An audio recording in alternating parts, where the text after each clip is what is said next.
Well, good evening. Good to see you guys. I can't see you guys. Glad you get to see me. Hey, my name's Andrew. I'm one of the staff pastors here at Destiny Church, and I have the joy and the honor of bringing the word tonight. I'm thankful to be able to give Pastor Jonathan a night off. As much as I love to preach, I also just love the opportunity to let our lead pastor take a break for a week, which is fantastic. I want to talk to you guys tonight about what might be for many of you a very familiar passage, a very familiar story, and that is the story of Joseph. And the reason why I wanted to talk about this story is I was taking the last couple of days to pray and think through some ideas about what I wanted to talk about. Joseph kept coming back in mind because his particular story is in many ways a story of patience. It's a story of having the tables turned on you through unfavorable circumstances over and over again. And honestly, it's a story about being able to hold on to hope for far longer than you ever anticipated that you would have to. And the reason why that kept coming up to me is because as I was thinking through what are some things that could be meaningful in this particular time that we're in, his story popped up because honestly, many of us can, I don't know about you, but even for my own life, sometimes I can use that encouragement because as we walk through, not just as a city, a state, or even a nation, but a worldwide pandemic of this whole COVID thing, a lot of us had ideas in mind of what it would look like and how long it would last. And we can find ourselves with our patience being tried and with the temptation to let go of hope because we thought, I'm going to hold on, and you know what, even if it goes longer, I'll hold on then. But then here all of a sudden it's July, and it's like, of all the things I thought could go long, I did not think it would go this long. And it's like, Joseph is this wonderful story about holding on to hope through unfavorable circumstances, to be patient, to trust in God. And I believe that as we read through that story tonight, I believe we can get some encouragement through that. And so we're going to read through this tonight. I'm going to jump right into it. If you're in a position wherever you are, I know it's Wednesday night, so we don't have anyone sitting here in the auditorium. So you're watching online either later and checking back in, or maybe you're watching live right now. If you're in a position where you can open your Bible, I would encourage you to do that. We're going to go to Genesis chapter 37 as our starting point tonight, and we're going to go through a lot of scripture. I'm going to read some, and I'm going to paraphrase some because this story's far too big to just read it in succession and go from that. But wherever you are, maybe you're not in that position. Maybe you're at work right now, and you're staying late, and so you're just checking in on service, or maybe you're driving. Man, check back later to be able to pull these scriptures up for yourself and to read this story because I really believe that God wants to speak something to us tonight that'll encourage us, not just through the sermon, but through the reading of His Word. So when we start off in Genesis chapter 37 to read this story, I actually want to give you all my points first. I want to give you all three of the points that I want to talk about tonight because rather than us going through it and then you considering them as we go, I actually want you to know exactly where we're going because I want you to keep all three of these in mind as we read the story. Because we're not going to just see these things pop up once, we're going to see them pop up over and over again. Over and over, Joseph's life is going to have these very unfortunate twists and turns. These things that you could consider misfortunes in his life. And every time you see it, I want you to look at these three things that keep happening. Number one, it was Joseph's misfortunes that refined his character. Number two, it was Joseph's misfortunes that developed his gifting. And number three, it was Joseph's misfortunes that revealed God's favor on his life. And I might occasionally even do the little air quotes with the misfortunes because I think I don't want to reveal where we're going at the end, but all the things that we might sometimes consider to be misfortunes in our lives are sometimes God leading us through a place because He wants to refine our character and develop our gifting and reveal His favor on His life. I wish you guys were here right now. It'd be a great place to amen. So chapter 37 of Genesis, let's jump right in with the story of Joseph. So when we kick off, I'm going to start in verse 2, and we're going to see Joseph. He is this favorite, most loved son of his father, Jacob. And because of that, he has the absolute jealousy of his brothers. Starting in verse 2, it says, these are the generations of Jacob. Joseph, being 17 years old, was pasturing the flock with his brothers. He was a boy with the sons of Bilhah and Zilpah, his father's wives. And Joseph brought a bad report of them to their father. Now, Israel loved Joseph more than any of his other sons, because he was the son of his old age. And he made him a robe of many colors. So if you're not familiar with the story of Joseph, but you've at least heard the story of this guy with the coat of many colors, this is that old story, okay? So his father makes him this beautiful robe of all these different colors as a way to show his amazing love and favor for him. But verse 4, but when his brothers saw that their father loved him more than all of his brothers, they hated him and could not speak peacefully to him. So Joseph is the absolute apple of his father's eye. He's the favorite, the most loved, but that has caused with his brothers absolute hatred and dissension with them towards him. But it's going to get even worse, because not only are they jealous of him, but then God is going to give Joseph a dream. And in verse 5 it says, now Joseph had a dream, and when he told it to his brothers, they hated him even more. He said to them, hear this dream that I've dreamed. Behold, we were binding sheaves in the field, and behold, my sheaf arose and stood upright. And behold, your sheaves gathered around and bowed down to my sheaf. His brothers said to him, are you indeed to reign over us? Or are you indeed to rule over us? So they hated him even more for his dreams and his words. Verse 9, then he dreamed another dream and told it to his brothers and said, behold, I have dreamed another dream. Behold, the sun, the moon, and 11 stars were bowing down to me. But when he told it to his father and his brothers, his father rebuked him and said to him, what is this dream you have dreamed? Shall I and your mother and your brothers indeed come to bow ourselves to the ground before you? And so what's interesting here is not only is he the apple of his father's eye, but he's hated by all his brothers. Now God deposits a dream inside of him. This is not Joseph's dream for his life. This is a God-given dream. And so what's interesting and fascinating is why the brothers hate him for the dream when he's not the one who made the dream. They just hate what God's doing in his life. But what's fascinating then in verse 11 is it says his brothers were jealous of him, but his father kept the saying in mind. Whatever it is about this dream God's deposited inside the heart of Joseph that he just communicated, although his father rebuked him, something inside of him clicked. Something inside of him resonated, and it says he kept the saying in mind. Now, this is where the tables turn.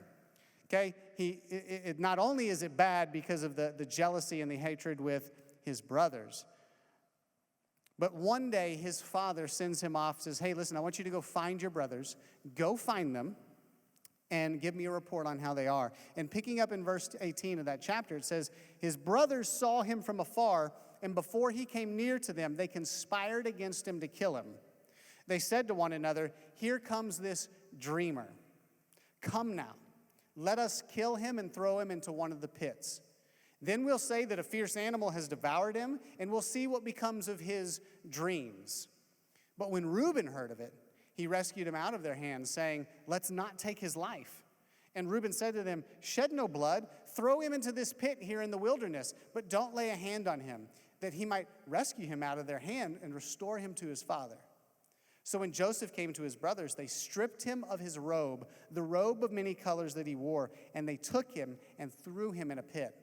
The pit was empty, and there was no water in it. Then they sat down to eat, and looking up, they saw a caravan of Ishmaelites coming down from Gilead with their camels bearing gum, balm, and myrrh, and on their way to carry it to Egypt. And Judah said to his brothers, what profit is it if we kill our brother and we conceal his blood? Come, let's sell him to the Ishmaelites.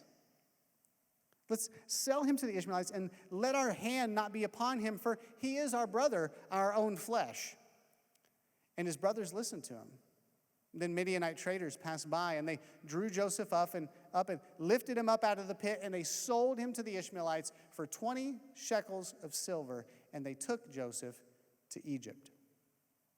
So things have gone from like good with dad to bad with brothers to now like absolutely terrible. This is the first huge misfortune of his life. But again, if you remember from the beginning, it is the misfortunes of Joseph that are going to refine his character, develop his gifts, and reveal God's favor on his life. So his brothers go back and they report their made-up story to their dad. And they tell him how they found the coat. Yeah, Dad, is this the coat of our brother Joseph? And he must have been torn to pieces by a wild animal. And so now Dad is under the impression that his favorite son is dead. And this is how they move on from here to live their lives. And his father, Jacob, mourns the death of his son. Now, chapter 38, we're going to skip over today. It begins to tell a different story, how it ties in. But we're going to pick up with his story in chapter 39. Because he's sold into slavery. And listen, it just gives us the facts about how this happened. There's a bit of emotion of how this is tied. This had to be an incredibly traumatic event. And when we actually end, we're going to see it's going to point back some things and show us some things. This was, to grab your brother, to tear off his clothes, to throw him in a pit with an intention of killing, but then sell what you do not own.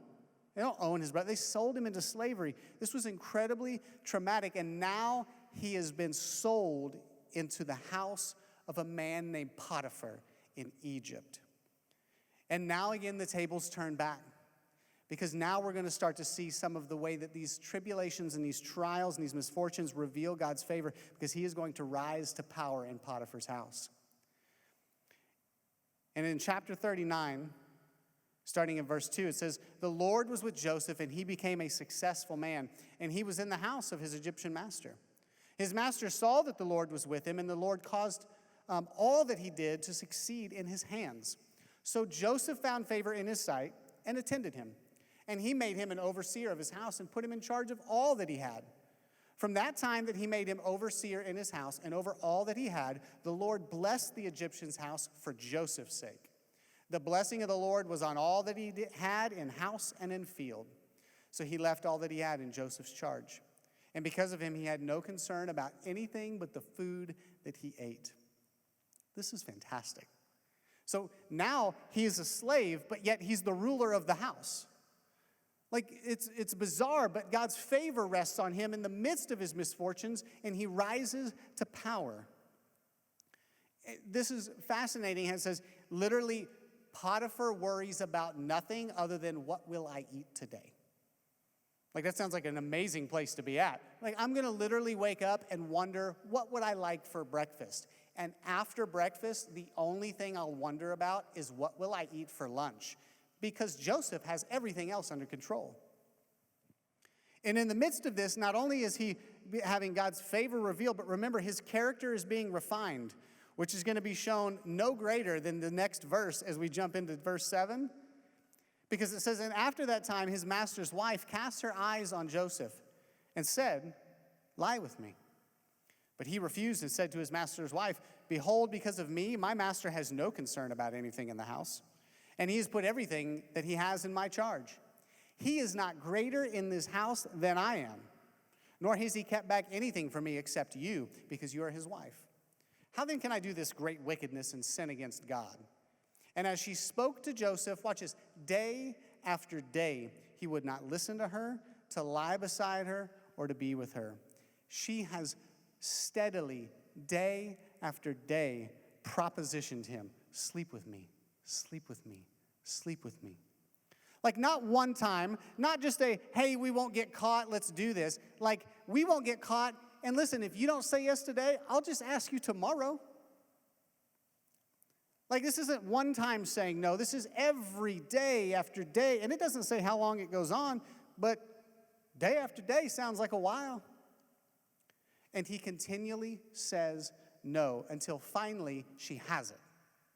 It's like, if you will not give yourself to me, if I cannot have what I want, then she makes the choice to ruin him. And so one day while they're alone in the house, the story goes on to tell us that she propositions him again and tears at his clothes. "Sleep with me," she says. And as she pulls on his clothes and says, "Sleep with me," he pulls out of his clothes and runs out of the house. And what she's left with is his clothing in her hand, and she calls, "Look, he tried to take advantage of me." And she tells her husband, "Look, the master that you put over this house, he tried to take advantage of me. When he did, I pulled, and look, I have his clothes here that he left behind with him." And she wrongfully accuses him. And it says that then when the master of the house, when Potiphar heard what happened, he was so angry in his heart, he threw Joseph in prison. So as much as he's risen to power and found God's favor, he is now then had the tables turned back again to where he's in prison.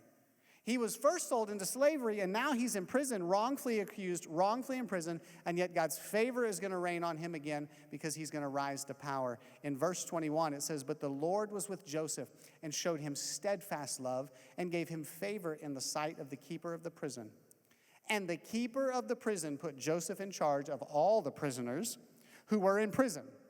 I don't know if you know anything about prison. That's not how it works. Prison is not a place that you go to as the prisoner and then you rise up the corporate ladder. It's not like that. If I'm good enough, then maybe one day they'll make me the boss and I'll run the place.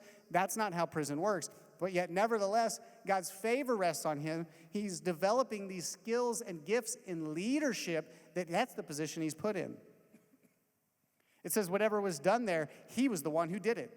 The keeper of the prison paid no attention to anything that was in Joseph's charge because the Lord was with him. And whatever he did, the Lord made it succeed. It is Joseph's misfortunes that refine his character, develop his gifts, and reveal God's favor. And here it is again.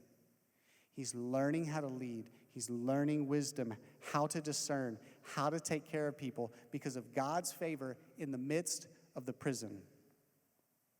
And listen, we're going to go on with this story, but I just want to interject. I think there's something that we can learn here. Like in our own jobs and in our own school, sometimes that we're tricked into believing that if we actually have God's favor in my life, it will always catapult me upward and forward. And yet, in the midst of God's favor, he's given position in the midst of prison. It's God's favor that placed him in prison so that he could work on his character and his gifts. And sometimes, even in our own jobs, we can begin to be to buy into the lie that if I am not promoted, then I don't have God's favor. How could I be demoted? How could my boss not trust me? How could I not have all the things that I want in my job if God's favor is on me? I should have those things. But sometimes God's favor will take us to a place for a greater plan he has for us rather than just our own promotion at the moment. So chapter 40, the craziness continues. Because in chapter 40, here he is in prison. He's running the whole thing. He's in charge. And now the king's cupbearer and the baker show up because the king is not happy with them, and he's thrown them in prison. And while they're there, they in the same night have a dream. And they have two different dreams. And so Joseph sees them, and they don't look happy. They look confused, and he asks them, what is wrong? What's going on? They said, we've had dreams, but we have no idea how to interpret them. And again, the gifting inside of Joseph to interpret dreams allows him to, again, develop these gifts right here in the middle of prison. God's developing things and refining things inside of him, even in the place that he feels like might not be fair. And in verse 12, right after the cupbearer has shared his dream, Joseph gives the interpretation. He says, this is your interpretation. The 3 branches are 3 days, and in 3 days Pharaoh will lift up your head and restore you to your office, and you shall place Pharaoh's cup in his hand as formerly when you were his cupbearer. 14, only remember me when it's well with you. Please do me the kindness to mention me to Pharaoh, and so get me out of this house. For I was indeed stolen out of the land of the Hebrews, and here also I've done nothing that they should put me into this pit. I think that's a reasonable request. Hey, listen, I've just given you the interpretation of your dream. This is fantastic. You're going to be back in the presence of Pharaoh. Help me, remember me. Verse 16, but when the chief baker saw that the interpretation was favorable, he said to Joseph, I also had a dream. There were 3 cake baskets on my head, and in the uppermost basket there were all sorts of food baked for Pharaoh. But the birds were eating it out of the basket on my head. And Joseph answered and said, this is its interpretation. The 3 baskets are 3 days. In 3 days, Pharaoh will lift up your head from you and hang you on a tree, and the birds will eat the flesh from you. This is not exactly how he thought that was going to go. I mean, it says so here. He says, listen, he heard the first interpretation of the dream, and he thought, if that's what a dream is, I better share mine, only to share it and realize that his dream's a nightmare. And both of the dreams, different in their nature and yet different in their interpretation, come true in the next few verses. Because it says the cupbearer himself in the next few days is raised to his position and is back in the presence of Pharaoh. And the baker is hanged. And the exact thing that Joseph said would come true comes true. But yet, probably the most tragic verse of this chapter is verse 23. Yet when the chief cupbearer returned, he did not remember Joseph, but forgot him. Like that was the one request of Joseph. Listen, just the dream, it's going to come true 3 days. When it comes true and you're back with Pharaoh, would you please remember me? Because I'm here unjustly. It wasn't fair that I ended up in Potiphar's house or the Pharaoh's. None of this is fair. But I'm here, and you could help me. Remember me. But verse 23, no. Not at all. So we get to chapter 41. Now, the cupbearer is about to remember.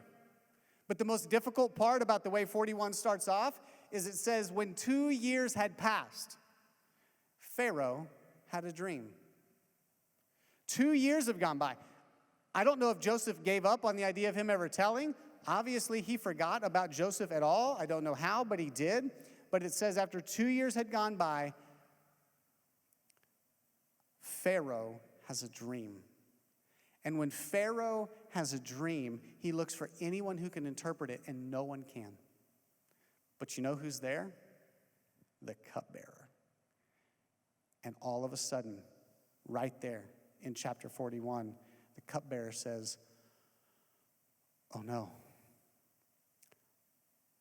Pharaoh, I remember a man, a young Hebrew man, when I was in prison, who interpreted my dream and it came true, and yet he also interpreted another man's dream who had the exact opposite outcome, and his came true. And so the Pharaoh calls on Joseph. He cleans himself up. He comes into the Pharaoh's presence. And here in verse 28 of that chapter, Pharaoh has just communicated the dreams that he's had. He says, these are my dreams. I've had them. I don't know what they mean. Can you help me? And in verse 28, Joseph says this, it's as I told Pharaoh. God has shown to Pharaoh what he's about to do. There will come 7 years of great plenty throughout all the land of Egypt. But after them, there will arise 7 years of famine.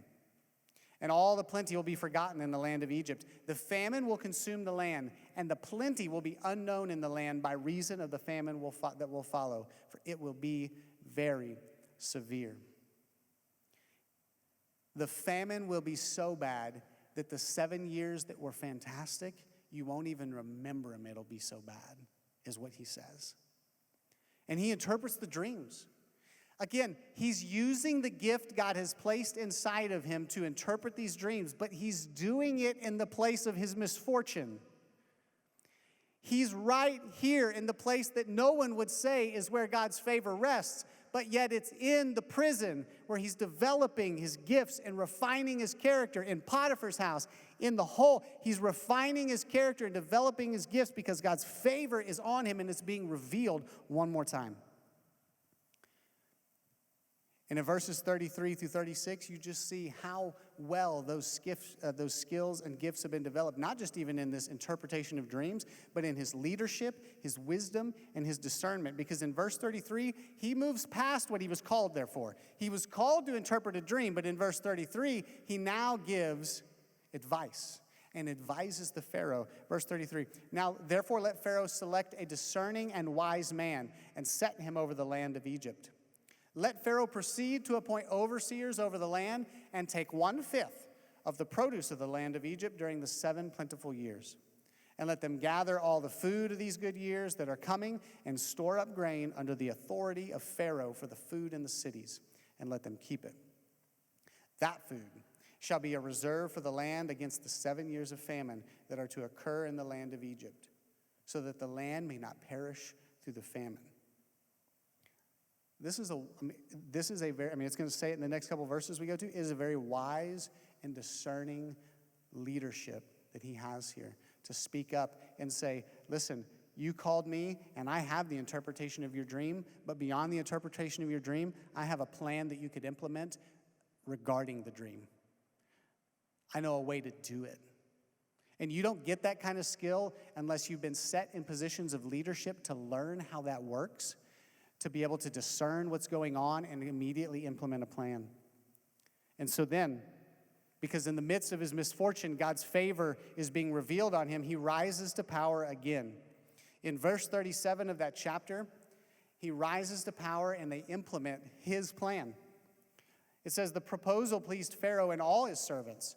And Pharaoh said to his servants, can we find a man like this in whom is the Spirit of God? Then Pharaoh said to Joseph, since God has shown you all this, there is none so discerning and wise as you are. You shall be over my house, and all my people shall order themselves as you command. Only as regards to the throne will I be greater than you. Joseph is running Egypt. It is literally only the Pharaoh that sits as the figurehead who sits over him.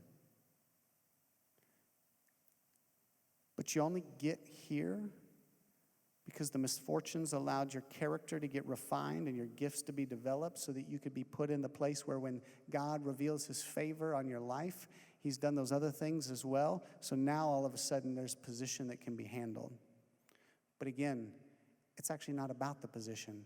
God's plan is still at work of what we're about to see in the following chapters. Chapter 42, everything's about to come full circle. Because do you remember the dream? Do you remember the initial dream?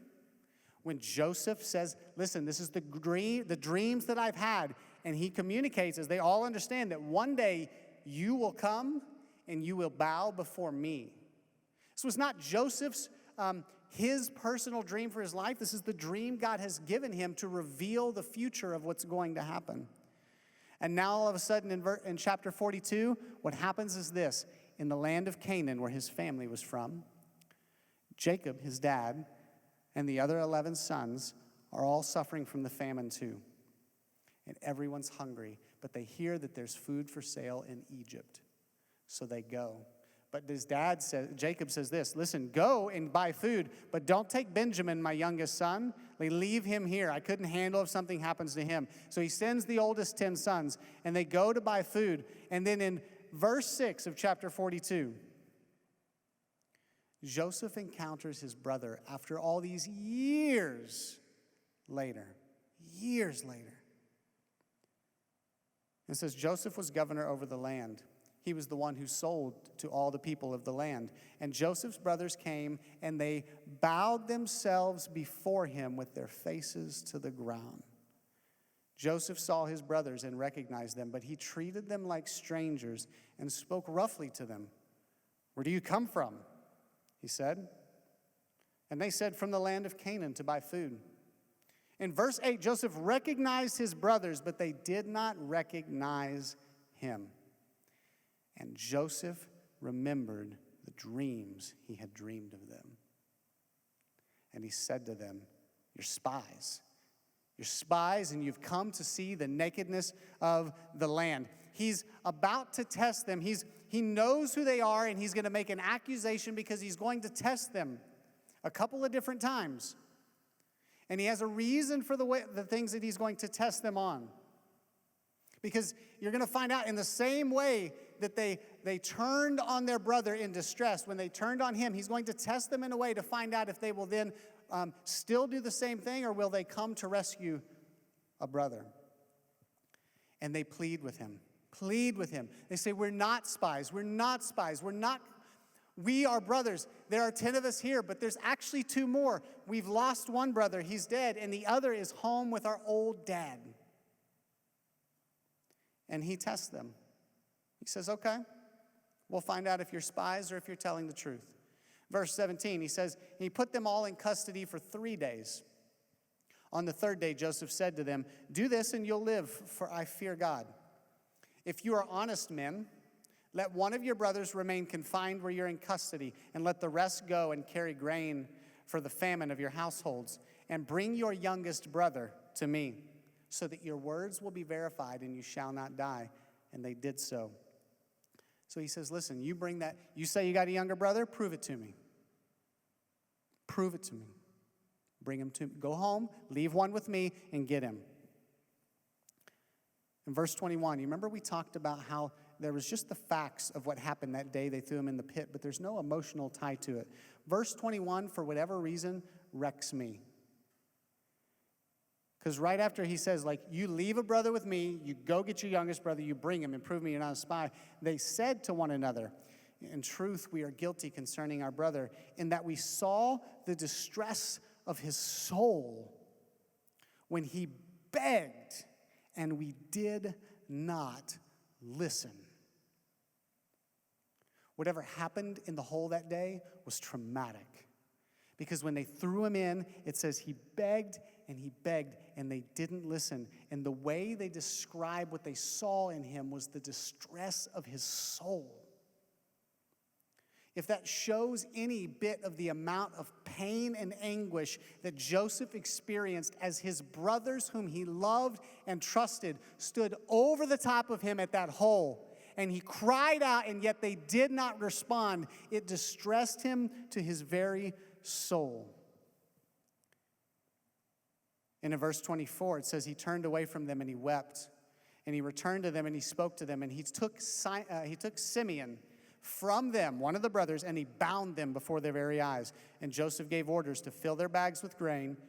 And watch this, not just to give them what they came for, but to replace every man's money in his sack and give them provisions for their journey. And this was done for them. So he takes Simeon, he keeps them, and he says, go home. And he doesn't even tell them, he sends them back with the money that they came to buy food with. And they go home, and they tell Dad this story. Listen, we were there, and we bought food. And we were trying to buy food, and they thought we were spies.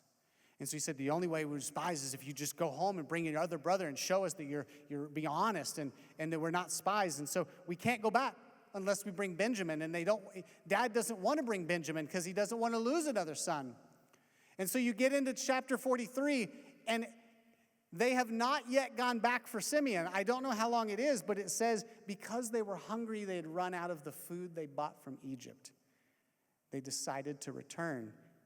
And in deciding to return, they bring back Benjamin, as they were told, because they're not going to talk without Benjamin. They bring back the money they need to buy food. And they actually bring the money back that was put in their bags because they thought maybe it was a mistake. I don't want to get there, and they think that I robbed them last time. And they get back in the presence of Joseph, and they make it right. They say, listen, you sent us with food and provisions, but I don't know if you put our money back or if that was a mistake, but we brought it just in case because we didn't want to be dishonest. And here we've brought our brother Benjamin, and we've come to get provisions and get Simeon. And Joseph invites them to dine with them. And he fights back all the emotions that he has as he sees them all together again. In verse 29, and he lifted up his eyes, and he saw his brother Benjamin, his mother's son. And he said, is this your youngest brother, of whom you spoke to me? God be gracious to you, my son. And Joseph hurried out, for his compassion grew warm for his brother. And he sought a place to weep. And he entered his chamber, and he wept there. Then he washed his face, and he came out. Joseph is overcome with emotion because his brothers are together again. And in chapter 44, he tests them one more time. They dine together, they drink together, they have a wonderful time together. And he says, here, I'm going to send you off. Take the money that you came with, take the food that you came for, take the supplies to get back home, and he sends them off. But yet he asks a servant to stash a silver cup in one of their bags and then let them leave. And then after they had got a little distance off, he sent the servant chasing them down. And the servant said, "You thieves, you stole from my master. He was kind to you and you repaid him with evil. There is a silver cup that's missing." And they said, "We didn't do it. It wasn't us. We didn't steal. We would never do that." And he said, "Then let's open your bags and see." And they go through all the bags until they come down to Benjamin. And there in the bag is the silver cup that was planted by the servant of Joseph. And as they tear their clothes and they weep as they walk back into the city to his house. And there they are in front of Joseph again. And he wants to see, what will happen now? You retrieved your brother and you brought him. What will you do with this time? Because he's falsely accused them to see what's going to happen. He's testing them, and they cry out and they plead with him, "Please, we didn't do it. Whatever you need for us to prove it, we'll prove it to you, but we didn't do it." And they plead, "Don't take our brother. Don't take our brother. We can't lose our brother. And our father that we love, he can't lose another son. Before we left, he told us, I can't lose another son. I've lost one." And as they plead with him, "Don't take our brother and don't hurt our father like that. He can't survive the loss of another son." In chapter 45, everything comes to a head and Joseph reveals himself. It is true, genuine love and emotion that wells up. And as I read it, I want you to think about all that he could have done with all the authority and all the power over his brothers who threw him in a pit, who were going to kill him, who sold him into slavery. He had every bit of power to do exactly what he wanted. This is the place he could have been and gotten to for the very reason to bring vengeance on the brothers that sold him. And yet he is not bitter and he is not vengeful. Because in chapter 45, verse 1, it says, Joseph couldn't control himself before all who stood by him. He cried, "Make everyone go out from me." And so no one stayed with him when Joseph made himself known to his brothers, and he wept aloud, so that the Egyptians heard it, and the household of Pharaoh heard it. And Joseph said to his brothers, "I'm Joseph. Is my father still alive?" But his brothers couldn't answer him because they were dismayed at his presence. And so Joseph said to his brother, "Come near to me, please." And they came near, and he said, "I'm your brother Joseph, who you sold into Egypt." And everything about this entire story hinges on the next 4 verses. Verse 5. And now, okay, hold on. His misfortune is what will refine his character, what will develop his gifts, and what will reveal the favor of God on his life. Verse 5. And now do not be distressed or angry with yourselves because you sold me here. Watch this. For God sent me before you to preserve life. For the famine has been in the land these 2 years, and there are yet 5 years in which there will be neither plowing nor harvest. And God sent me before you to preserve for you a remnant on earth and keep alive for you many survivors.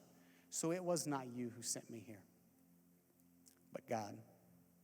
And he has made me a father to Pharaoh and lord of all his house and ruler over all the land of Egypt. It is God's very purpose that is revealed, and it is the key to hope in these circumstances. It is the very thing he's been able to hold on to all these years where things have been not fair and unjust and the circumstances have been terrible. He's risen to power, but he's fallen. And never because of his own character, or because of his own gifts. But God has been leading him through this path and this process because his favor's on him. His favor was on him when he was sold into slavery, just like his favor was on him when he rose to power in Potiphar's house. His favor was on him when he got falsely accused and imprisoned, just like it was on him when he got risen to power in the prison. His favor was there when he rose to power in Egypt. And now it's here because as done all these things. The whole purpose is revealed, that God's whole plan to start with, the reason why they would ever come to bow to him in the first place is because God was going to use him to save people. And as the chapter finishes in 45 and into 46, he invites them into this rescue. He says, listen, where you are, there is no food, but where I am, there's everything. Come, go get Dad. Go get Dad and get all the family and bring him back here. And Pharaoh hears and he says, listen, don't only do that. If you read through it in 45, I love it because Pharaoh says, listen, go home, take all that you need to go get your family, bring them back and tell them, take no account of anything that they might leave behind, for all the good that is here in Egypt is theirs. Go bring them back. You don't even need to pick up clothes. Just get here. We got you. And in 46, for the first time after all these years, father and son are reunited. Father and son are reunited. The son that he thought was dead was actually alive. And the dream that they all thought was dead never died because no one could control it to begin with. It wasn't Joseph's dream. It was God's dream he put in his heart. It was the plans and the purposes that he had, that all through the ups and downs, all through the misfortunes, he would be doing the three things we said he would that whole time. And this fantastic story is a reminder that it was his misfortunes that refined his character. When Potiphar's wife advanced towards him and asked, would you sleep with me? He repeatedly said no. He never allowed adversity, the slavery, the false imprisonment. He never allowed it to squash his spirit. It refined his character. He never allowed leadership and authority to make him prideful. It was refining his character. He didn't abuse his power in prison to get out because he was refining his character. He never held a grudge or unforgiveness against his brothers because he was refining his character. His gifting got developed. He interpreted the dreams of the baker. He interpreted the dreams of the cupbearer. He interpreted the dreams of Pharaoh. He learned leadership and discernment and wisdom as he got promoted through these things because God's favor was on his life. God's favor was there when he went into Potiphar's house. His favor was there when he was falsely imprisoned and accused, only to be placed in charge. And the thing I want you to walk away with when you think about those things, especially of God's favor on your life, is sometimes God's favor looks differently than you expected. Because we would have never expected God's favor to get him thrown into the pit or sold into slavery, and yet it was through that those other two things were accomplished, and God was able to save many people. And so for you, in these times of uncertainty where it's like, I don't even know, man, everybody's fighting about masks and distancing and whether it's real or not, and everybody keeps fighting about whether we're doing too much or not enough. You know what? In the midst of all this crazy, I'm going to let my character get refined.